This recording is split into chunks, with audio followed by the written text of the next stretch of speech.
What up, YouTube? You already know the Latin assassin himself, Big Lou, tapping back in with what it do with Big Lou and the ZR2, baby. Bye. So check it out. First time you coming to the channel, be highly appreciated if you subscribe, like, and share the channel with your family, friends, folks, peoples, buddies, pals, amigos, and like us Puertorriqueños, Boricuas, Jibaritos, Potorrose, Panas. And you do that by first selecting the subscribe button, which is the black button on the right side, right underneath the screen. And then you hit the bell notification and then select all. And you'll be notified each and every time that something from this channel at What It Do with Big Lou is uploaded. If it's a pre-recorded video like this here, a shorts, or a live stream on StreamYard. So with that being said, don't trip on the little hat. Picked this up on Halloween night. There was I went trick-or-treating with my two little girls. My daughter's 13-year-old and my 8-year-old, and my 23-year-old daughter accompanied us with her two kids. So my grandkids came. And we went through this is a neighborhood that we've been going trick-or-treating in for years. 20 years at least. When I'm not, I mean, they always go, but some years I'm in prison, right? So I missed those years. Nothing to be proud of. But because these are special moments when you have with your kids, you know, when you go, the little kids, it sticks out. You put the big smile on their face. It keeps its memories, right? So anyways, we went through, and this is, there's a lot of cul-de-sacs in this area. And back in the day, maybe 10, 15 years back, a lot of the neighbors used to get together and put displays where they'll have a whole display in the middle of the street. You know what I'm saying? It's been getting less and less over the years. But there was a couple areas still that they did some things together. Big theme we kept seeing was the Ghostbusters. And then there was one area we walked through. It was like a little deal. They had set it up over the sidewalk, like, you know, when you walked inside of it. And it had some skulls and, you know, little ghost-looking things with like skulls. But before everybody walked through, they handed it out. They gave everybody a hat like this. So I figured, hey, let me just wear it. I've been wearing it all day. Not all day, but I put it on when I took these guys out to use the restroom and stuff like that. But anyways, I'm just keeping it on. I'm rocking during this little video.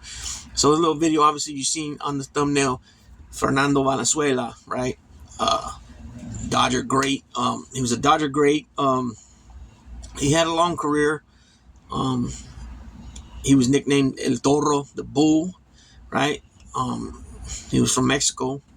He played 17 seasons in the majors, from 1980 to 1997, except for 1 year. He was 1 year sabbatical in Mexico in 92. So he played for 6 teams, most prominently with the Dodgers. That's where he made his name. He signed with the Dodgers in 1979, and he made his debut in 80, but his rookie season was 81, which he was a standout, dominant pitcher. 1981. He batted and threw left-handed with an unorthodox windup. He was one of a small number of pitchers who regularly threw a screwball in the modern era. Okay, so he was born in the state of Sonora, Mexico. I can't pronounce the name, this place. November 1st, 1960, and he passed away October 22nd, 2024. He was 63 years old. He died in L.A. Like I said, he made his debut in 1980 for the Dodgers on September 15th. His last appearance was for the Cardinals on July 14th, 1997. He finished with his Major League Baseball statistics win-loss record at 173 wins, 153 losses, with the career earned run average of 3.54. And he had a total of 2,074 strikeouts. That's a pretty good amount. Even though the number is 3,000. The people, like, you know, that's where they want to hit. It's 3,000 and 300 wins. But he plagued with injuries and stuff like that. So he played from the Dodgers from 1980 to 1990, 10-year stretch. They would actually count that as 11 years. The Angels he played with in 91. He played with the Orioles in 93. He played with the Phillies in 94. And then he was with the Padres from 95 to 97. And he played with the Cardinals the last season. He's a 6-time All-Star from 1981 to 86. This is when he was dominant.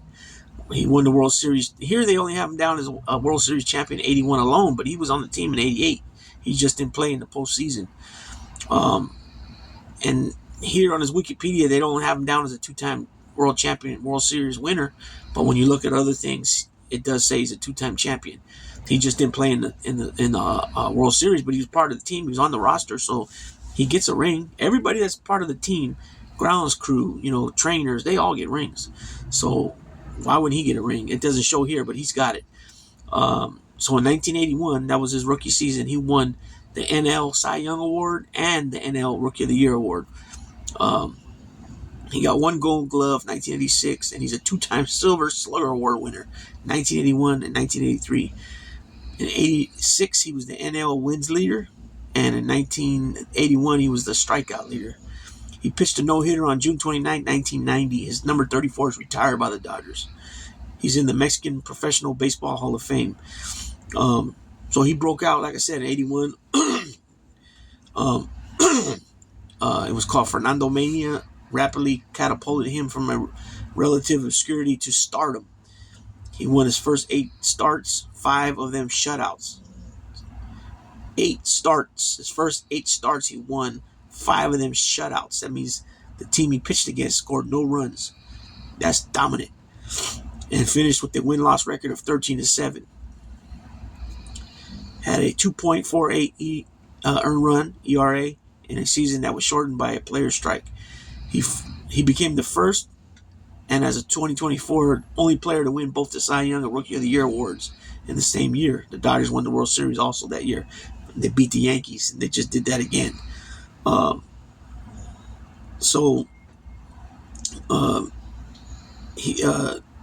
He returned to the Dodgers organization after retiring, serving as a broadcaster from 03 to 24. So another 21 years with the Dodgers. So 10, 11 years with the playing with them, and then 21 years part of the organization as a broadcaster. I believe he was a Spanish broadcaster until he died. He was sick, and I think he took some time off before he died.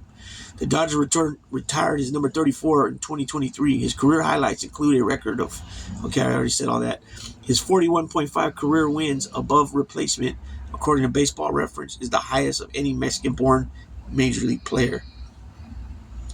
A lot of people say, how come he's not in the Hall of Fame? His numbers are just not good enough as far as, he came up in the era, he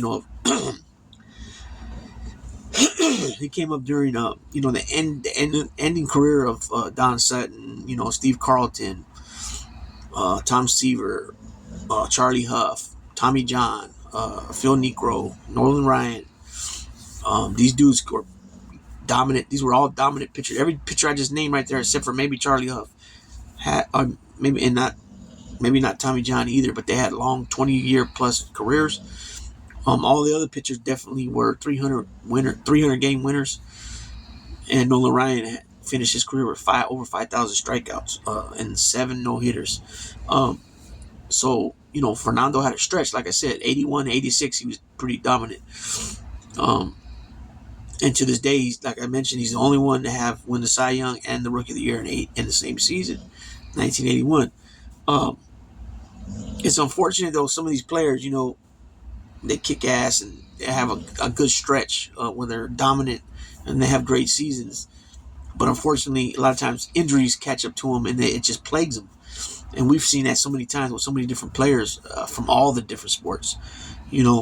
Somebody come on, and this guy didn't come out of college as a dominant player or a top 20 player in the country. He came from Mexico, signed with the Dodgers, and the rest is history. But the fact that he came back to the organization, worked another 20-something plus seasons as a broadcaster, he was part of that Dodger family. You know what I'm saying?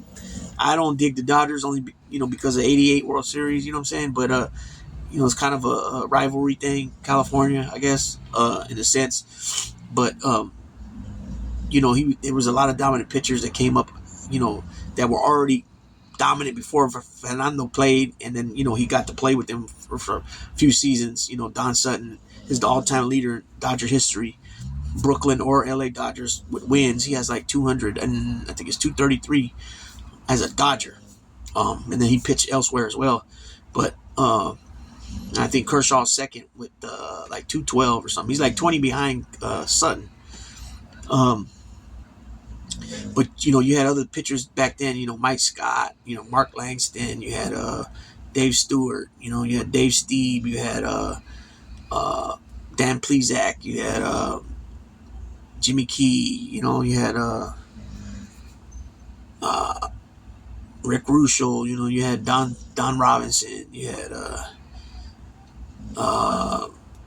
trying to remember back who else was around back then. A starting pitcher back in the '80s, late '80s, early '90s. I know there's a few more. It's just slipping. Oh, Bob Welch, Mike Moore.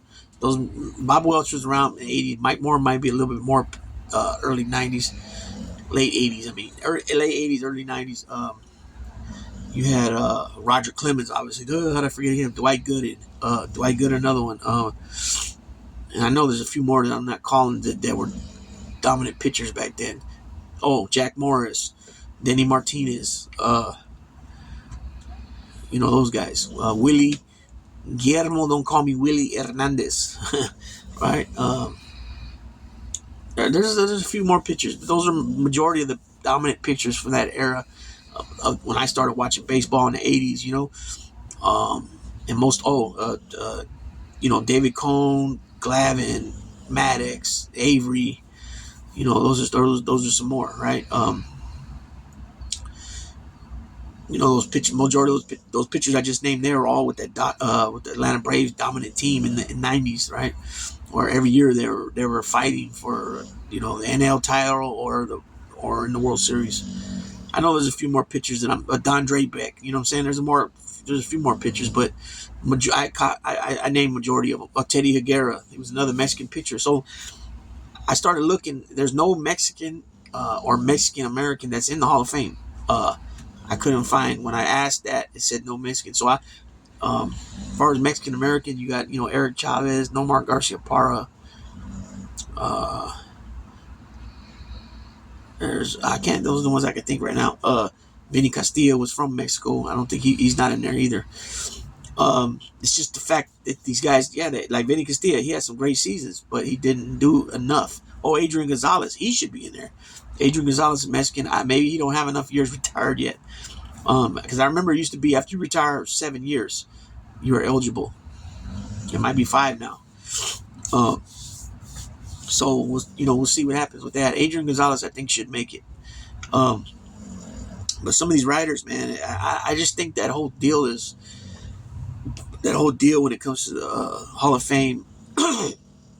It's not always legit. As far as you got the writers that vote, and if they don't like a player because the player didn't give them an interview or speak to him right or got upset with him, they hold those grudges, right? Which is kind of understandable, but when it comes to this, it shouldn't be held against them. I don't think. And we hear that stuff like about Barry Bonds and different players, like that. And Pete Rose should definitely be in there now. Now he passed away, and he said it in an interview that they'll probably put him in there after he passes away. It's a shame that he paid his price already. He paid his price. They kicked him out of baseball. They banned him from being put in the Hall of Fame. He was doing TV with Frank Thomas, and then he was on the baseball. I think he was A-Rod was on there too. Pete Rose. I think he did some games or World Series or postseason. I forgot, but he was on there. All that shit about a commissioner don't want to step on a former commissioner's toes, and put the person in. That's a crock of shit. The guy got kicked out back in the '80s. Let's stop talking about him because this video is about Fernando Valenzuela. But anyways, Fernando. Let me read this. I want to read this thing. Somebody did a mural of Fernando Valenzuela already in Boyle Heights, which is East LA. Let's see if I can see if they got something. It's just a video. Oh, it's just a video. A new mural of the late Dodgers legend Fernando Valenzuela was unveiled today in Boyle Heights. See if we can hear it. 5, 4, 3, 2, 1.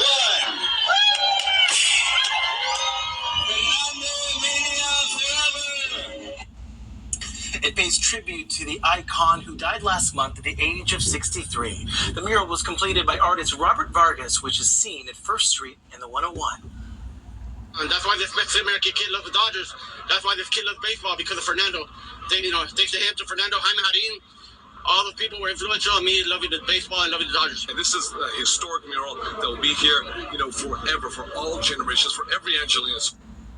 The LA City Council also approved a resolution marking November 1st as Fernando Valenzuela Day in honor of his birthday.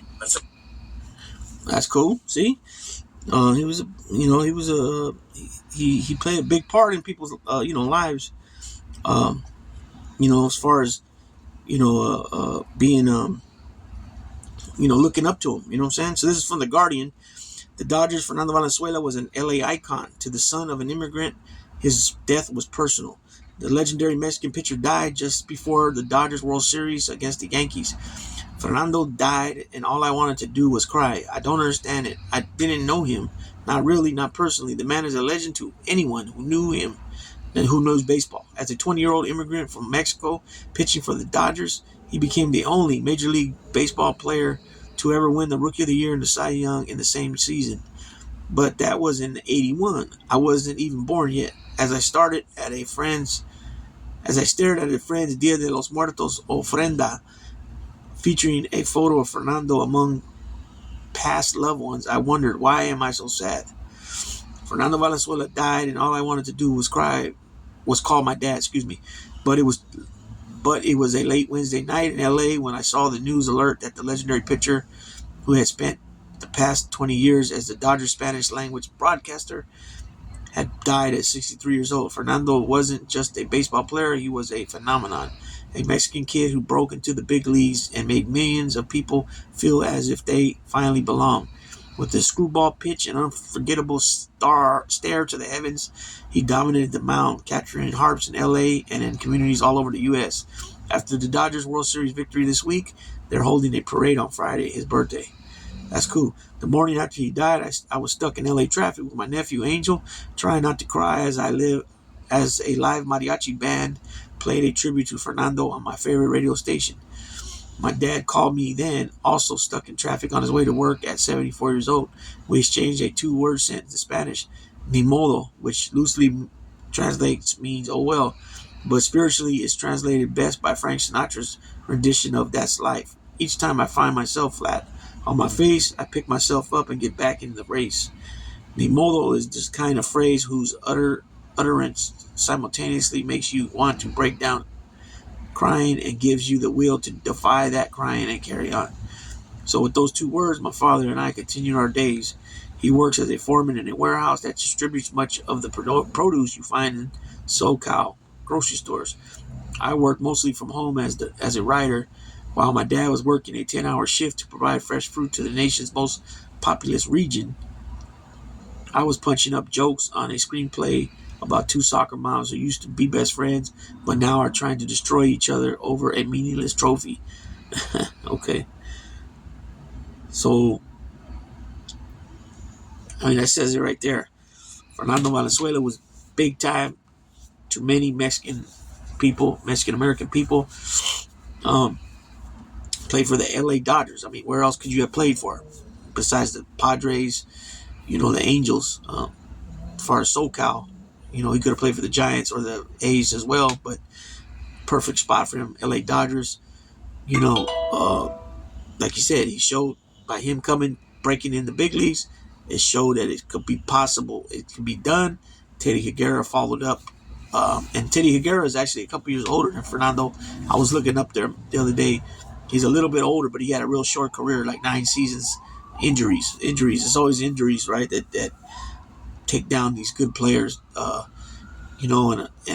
that's the reason why baseball's changed as far as like the pitch count. Now, after a pitcher throws so many pitches, they take them out. They only allow them to pitch if they don't hit the pitch count, but maybe they go a certain amount of innings or they face a certain amount of batters, they'll pull them. Things like that. And so because of that, we'll probably never see another 300-game winner again in Major League Baseball history. Right now, Justin Verlander is like 41 years old. He's got 260 wins. So he's 40 off, but he's already 40, 41 years old. So he's not gonna. Well, unless he becomes, unless he uh, emulates a Nolan Ryan career, because Nolan Ryan kept getting better and better as he got older.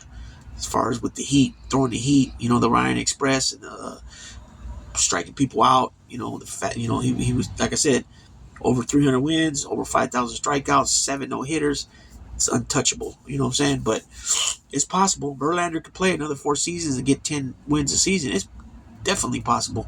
He might have to change up his pitch. His pitch. The way he. I'm not sure what Verlander throws as far as his main pitches and stuff. But obviously, as you get older, not everybody, because Nolan Ryan's show proved that. But a little heat comes off that fastball. You know what I'm saying? So, but if you can stay with control and know how to place that ball over the plate, and you and your catcher are on point together, it could be done. He can get 10 wins a season for 4 seasons, and maybe even go 5 or 6 more seasons.